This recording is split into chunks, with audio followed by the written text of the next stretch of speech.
bueno, antes de irme con eso, tengo comentarios sobre la pregunta que es, ¿han tenido algún inconveniente con el pago con tarjeta en el transporte público? Teresita Magaña, si no traen el set para tarjeta estudiante Ruta 16 y Piña y Monteverde, sí, dicen, sí, no traen el set y no les hacen válido a los estudiantes la tarifa estudiantil. Selene Sánchez, las máquinas no funcionan y cuando es el pasaje gratis no pintan y deben pagar el pasaje completo. Vero Viescusa, ayer mi hija venía de la escuela y tuvo que pagar el viaje. Elizabeth Medina, dice, deberían activar los 2 viajes gratis desde que entran los de prepa y universidad, porque tienen que esperar hasta que inicie el ciclo escolar pagando los pasajes. Dice Luz Rojo, quisiera saber por qué cambiaron las máquinas de cobro. Ahora la mayoría que me ha tocado son unas blancas con puro efectivo y por comodidad traigo tarjeta que no puedo usar. Gracias a Dios traigo un efectivo, pero cuando no. Sandra Ramos, los pasajes gratis, ¿cómo los harán válidos si los nuevos camiones no traen lector? Si trayendo lector a veces no les pasaban y los choferes bajaban a los estudiantes. Beatriz Domínguez, algunas máquinas no funcionan. Es lo que me dice la audiencia como parte de lo que sufren con el calvario del transporte, que a veces sí y otro día también está con esos problemas, ¿no? Siguen en esa transición accidentada. Mientras hago contacto con Arturo Rodríguez, la casona de Rosario en Coahuila, que la vincula a la estafa maestra, dice, el código postal definitivo de María del Rosario Robles Berlanga es una incógnita.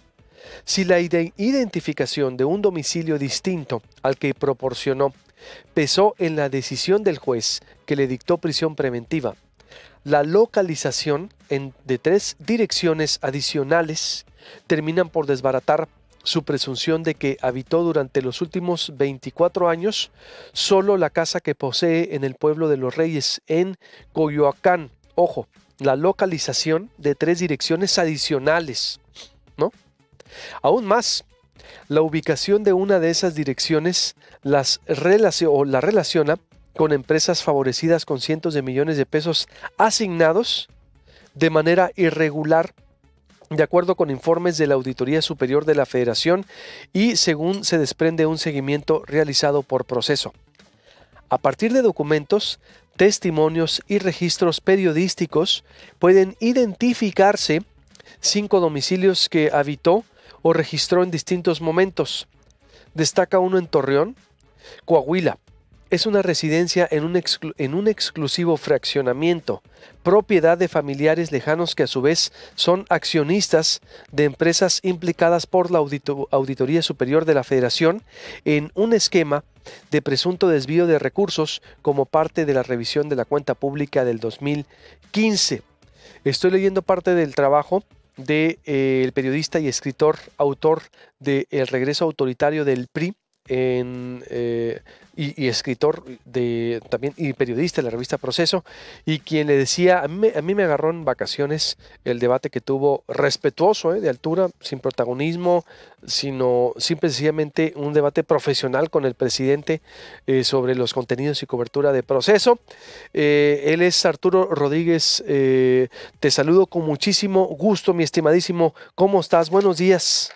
Pues con el gusto de saludarte, como siempre, con mucho afecto y con mucho entusiasmo de estar en Proyecto Puente. Igualmente, mi querido Arturo, en verdad que pues lo de la estafa maestra, te decía, Proceso ya lleva 2 especiales, ¿verdad? Creo, este sería el segundo con lo de la estafa maestra, que ustedes fueron los que dijeron cómo esto iba a llevar a Peña Nieto poco a poco. Es decir, y es así. ¿Qué has encontrado, mi estimado? Pues mira, bueno, principalmente la semana previa vimos lo de la estrategia que parecía orientarse a tender un cerco sobre Peña Nieto, es decir, el tipo de imputación que se le estaba haciendo, que era el delito de ejercicio indebido del servicio público en la modalidad de no informar al superior inmediato, que era el presidente Peña Nieto, para efectos prácticos. Nos llevaba pues a que ella tendría, como efectivamente ocurrió, que decir si le informó o no, y dijo que sí. Esta audiencia de imputación, sin embargo, yo no me la esperaba personalmente, que fuera a dictársele prisión preventiva. Se le dicta prisión preventiva porque ella da un domicilio en el pueblo de Los Reyes, en Coyoacán, e inclusive afirma de una manera un tanto dramática que ha vivido ahí en los últimos 24 años, donde vio crecer a su hija, y en eso la Fiscalía le saca un domicilio donde hizo un trámite para la licencia de conducir en la calle de Tennyson, en Polanco. Entonces, la semana pasada, pues yo recuerdo cuando veo esta declaración y el motivo por el que se le encarcela, pues que había variados domicilios previos a que se habían documentado en diferentes momentos. Por allá en 2004, una casa que le rentó Carlos Ahumada, o la esposa de Carlos Ahumada, en San Ángel, y alguna mención de que vivía en Reforma 222. Con tan buena suerte de que encuentro el contrato de Reforma 222, de tal suerte que ya eran 4 y no solo 2 domicilios, es decir, había mentido, como efectivamente dijo el juez, pero más de lo que el juez estaba aquilatando en la audiencia. Pero en el contrato de Reforma 222 ella ofrece como su domicilio uno en Torreón, Coahuila. Entonces me pongo a buscar a quién pertenece ese domicilio. Me encuentro que pertenece a una persona de nombre Susana Islas, que a su vez es accionista de una empresa identificada por la Auditoría Superior de la Federación como recipiendaria de recursos millonarios, y que su hermano, Alejandro Islas, forma parte es accionista de otras 2 empresas de este tipo. Entonces, estamos hablando pues de un monto sí muy significativo. Estamos hablando de más de 334 millones de pesos aproximadamente en la auditoría más grande, como parte como destino final e injustificado de pues este esquema de desvío de recursos conocido como la estafa maestra. Ocurre entonces que ¿cuántas viviendas ya son las que acumula En Rosario? total ¿4? 5. Ah, 5. 5. Ajá. Sí, porque es la de Los Reyes en Coyoacán, Uh-huh. es la de Polanco, es la de Reforma 222, que bueno, para quienes nos escuchan allá en Sonora y no conocen la Ciudad de México, es un complejo en la avenida Reforma, un complejo comercial y habitacional, tiene hoteles, restaurantes, cines, etcétera, en la avenida Reforma, que es un sitio de muy alta plusvalía. Además, una casa donde vivió en San Angelín, y este domicilio de Torreón, Coahuila, que la relaciona directamente con una empresa que pues fue la beneficiaria o una de las beneficiarias últimas e injustificadas de recursos millonarios a través de ese desorden. Pero esta la tenía guardada, esta casona en Coahuila, ¿no? Por lo que veo. ¿No, bueno, nadie sabía? ¿O sí? No, lo que pasa es que cuando reviso el contrato de renta, consigo el contrato de arrendamiento de Reforma 222, al momento de hacer las declaraciones, o cualquiera que haya firmado un contrato, sabe, pues se pone ahí, declara el arrendatario, declara el arrendador, y en la declaración de Rosario Robles, pues declara a Rosario Robles que tiene como domicilio de Puerta Antigua, en la hacienda de San Ángel de Torreón, Coahuila. Entonces ella declara en este instrumento jurídico privado un domicilio, que es de Torreón, y que está relacionado con la estafa maestra. La dueña está relacionada con la estafa maestra. La dueña de la casa, la dueña es decir, como prestanombre. De la casa, pues no sabemos si sea como prestanombres. Yo lo que puedo acreditar es lo siguiente. Rosario Robles dio como suyo un domicilio al firmar un contrato. Uh-huh. Ese domicilio está a nombre de Susana Islas. Susana Islas fue esposa de Mauricio Berlanga, un primo de Rosario Robles, y a su vez es accionista de una de las empresas que recibieron recursos irregulares de acuerdo a la Auditoría Superior de la Federación, como parte del esquema que conocemos como la estafa maestra. Ay, ay, ay. Es decir, pues Rosario sigue acumulando y sigue acumulando, por lo que veo, estas huellas que llevan a refrendar al esquema de la estafa maestra, Arturo, Exactamente, ¿no? Es decir, exactamente. O sea, creo que en este caso estamos hablando de uno de los vínculos directos con este asunto. Me parece que es una línea de investigación que seguramente tendrá que seguir la Fiscalía General de la República si es que pues van en serio con este asunto, ¿no? ¿cómo has visto tú todo, Arturo? La verdad a mí me ha sorprendido. Ayer hablaba con Ernesto Núñez de pareciera una especie de novela. Ujú. Pero digo, la estafa maestra obvio no lo es, son datos duros, es investigación pura, Y muy complejo, claro. muy complejo y un trabajo de excelencia periodística, pero ocurre que con lo de Carlos Ahumada, que fue anunciado también por Rosario Robles cuando estaba con Enrique Peña Nieto, pero ahora vemos una, vamos a decirlo, intención y voluntad que es como se tienen que hacer las cosas en este país, porque las leyes ahí están para castigar Ujú. a la herencia corrupta del peñanetismo y del PRI. ¿Tú cómo has Claro. visto todo esto, Arturo? Pues mira, yo lo he visto con un cierto optimismo, en el sentido de que en este país estamos acostumbrados a que no pase nada. Y lo veo así quizás porque independientemente del resultado que esto tenga, por lo pronto ya nos encontramos frente a un hecho histórico que es que desde hace 40 años no había un secretario de Estado que fuera a la cárcel imputado por corrupción. Estamos hablando de 4 décadas. Entonces, en este caso, naturalmente hay. Ese dato duro es muy importante. Sí, ese fue, déjame, a ver si ahorita me acuerdo del nombre, pero fue un secretario de Estado, exsecretario de Estado, en el sexenio de Luis Echeverría. Ajá. Entonces estaríamos hablando de alguien que fue preso eh, en el sexenio quizás de José López Portillo, muy al principio, ¿no? Ujú. A ver si ahorita me acuerdo del nombre o lo encuentro por aquí, que estoy frente a la computadora. Pero bueno, el caso es que sí, tenemos 4 décadas Que sin no un se procesaba secretario. un secretario de Estado. Exactamente. Y este es un primer elemento. El segundo elemento es que me parece que, digámoslo de manera coloquial, esta es digamos que es un caso buscador. O sea, el delito por el que se acusa a Rosario Robles es un delito no grave, es un delito que prácticamente alcanzaría una Fianza. fórmula de libertad Ujú. condicional o libertad bajo fianza o como se le llame jurídicamente, pues porque no es un delito grave.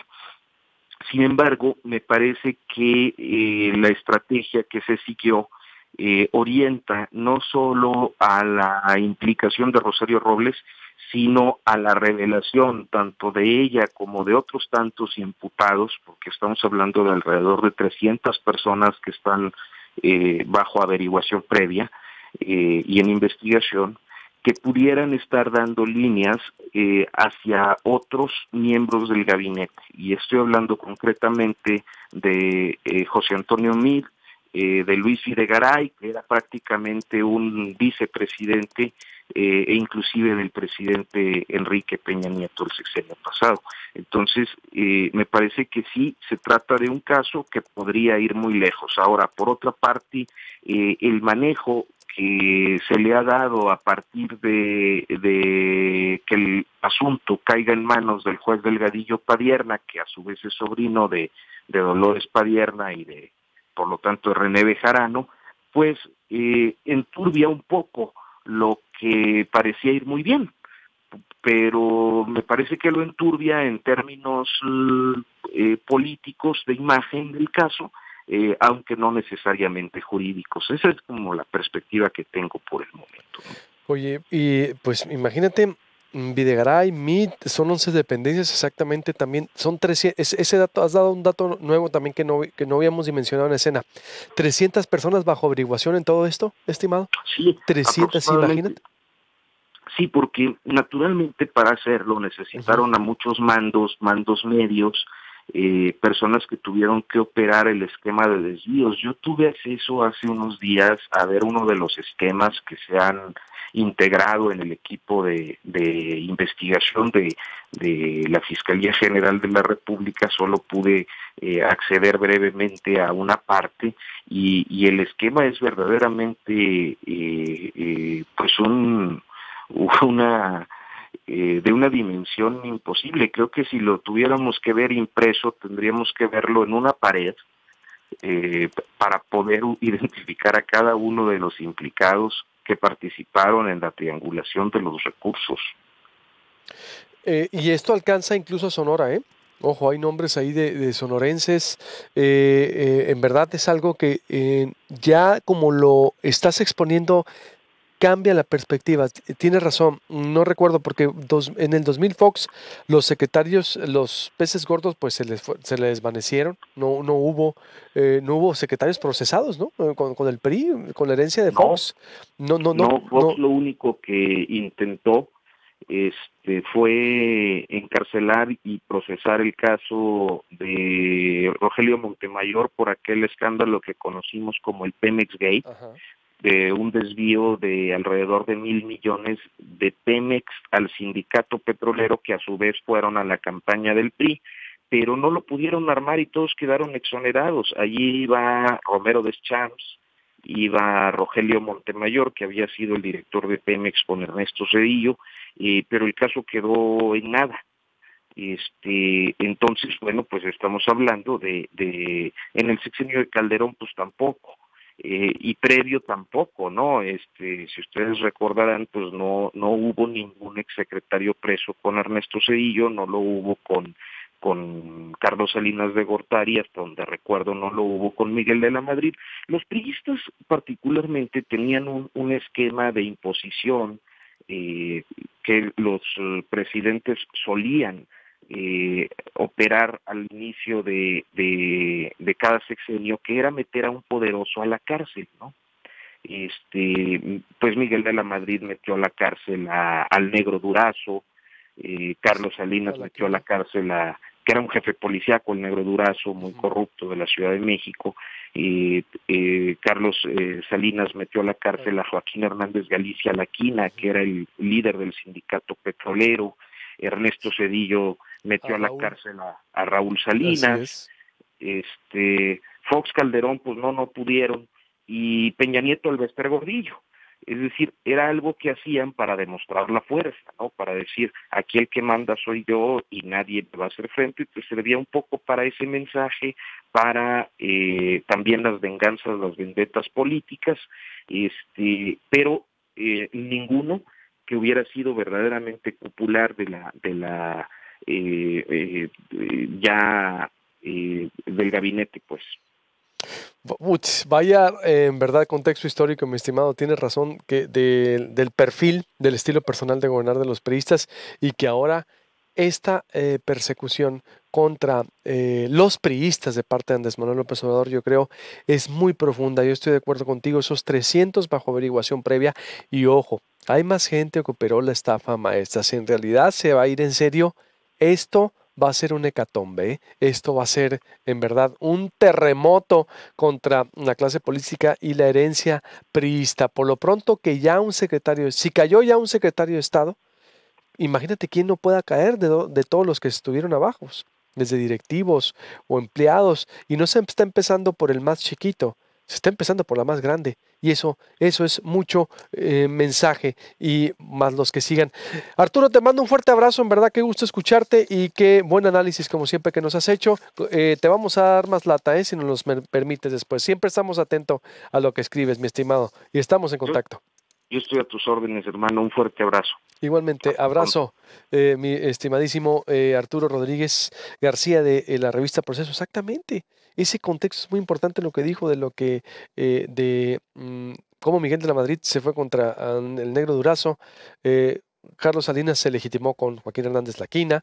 Él tenía un déficit democrático, Carlos Salinas, como lo fue Calderón también. Ernesto Zedillo contra Raúl Salinas, por supuesto. Después Peña Nieto contra el Bester Gordillo. Y ahora los panistas simplemente no quisieron, no pudieron, no le siguieron. Y ahora el mensaje de Andrés Manuel López Obrador es contundente. No necesitaba una legitimidad. El presidente es el presidente más legitimado de la historia moderna por lo menos. Rosario Robles, la estafa maestra, y tampoco fue algo de su gobierno que abrió un expediente, no, fue gracias al periodismo de Animal Político que está sucediendo esto, de ese esquema que corrobora más de 6,000 millones de pesos desviados, donde hay sonorenses involucrados, y más allá de lo que se imagina, de nombres de sonorenses, en verdad, cuidado con lo que estamos viendo, no es una novela, es muy diferente. Lo que ayer decía Ernesto Núñez, muy bueno, por cierto, el relato que daba Ernesto Núñez de los videoescándalos, como Rosario Robles y Carlos Ahumada confabularon para descarrilar a López Obrador en el 2006, 2005-2006 su candidatura. ¿Por qué? Porque Carlos Ahumada había financiado las campañas del PRD y le quitaron obra. Rosario Robles le dio obra a Carlos Ahumada cuando era jefa de gobierno capitalino. ¿Se acuerda que se fue Cuauhtémoc, el primer jefe de gobierno capitalino, Cuauhtémoc Cárdenas, en el 97, recuerda? Se va a candidato presidencial en el 2000 y deja a Rosario Robles como jefa de gobierno capitalino. Y ella tiene los vínculos con Carlos Ahumada, que financia después campañas del PRD, al mismo PRD, y al no darle, ya cuando gana López Obrador, que ya no le dan a López Obrador, después ya no le dan, o el PRD de campañas ya no le da obra a Carlos Ahumada, y ahí viene después los rompimientos, graban a colaboradores de López Obrador, a René Bejarano, a Gustavo Ponce, y es toda una estrategia montada para descarrilar a López Obrador. 20 años después casi, con la estafa maestra, no necesitó mover un dedo el presidente, nomás es cuestión nomás de agarrar y abrir el baúl y ver el trabajo periodístico que era impecable, que Peña Nieto se había burlado de eso. Recuerda que cuando Peña Nieto dijo, no te preocupes, Rosario, por eso, señores de la política y de todos, nos queda a todos, es mejor portarse bien. Los tiempos cambian. Las persecuciones que hiciste hoy, las venganzas que hiciste hoy, las vendetas que hiciste hoy, el daño que hiciste hoy, tarde o temprano, te va a alcanzar o va a salir. Hagamos conciencia como ciudadanos, como personas. En verdad, la verdad que ocultaste hoy, tarde o temprano va a salir y va a brotar y te va a ahogar. Vean lo que le está pasando a Rosario Robles. Y no es chivo expiatorio, Ella está involucrada en la estafa maestra junto con muchos periodistas, y no me baso en lo que dice el gobierno, no, porque defender investigaciones del gobierno es muy riesgoso, ya lo vivimos en Sonora, te utilizan para venganzas. Es la estafa maestra hecha por Animal Político y Mexicanos contra la Corrupción, que tienen los datos duros y elementos que sostienen todo lo que estamos viendo, Suscríbase al canal de YouTube, les recuerdo, usted nos puede ver desde cualquier parte en el canal de YouTube, desde su casa, desde las 6:30 hora Hermosillo, 6:30 a 9, o 8:30 a 11 vaya hora de la Ciudad de México, en el canal de YouTube, suscríbese, le pone Proyecto Puente como si fuera a ver una película de Netflix o un video, y ahí nos ve. En su teléfono celular tiene iPhone, en la Apple Store para su iPhone, tiene Android en Google Play o en proyectopuente.com.mx, Facebook, por todas partes. Continuamos.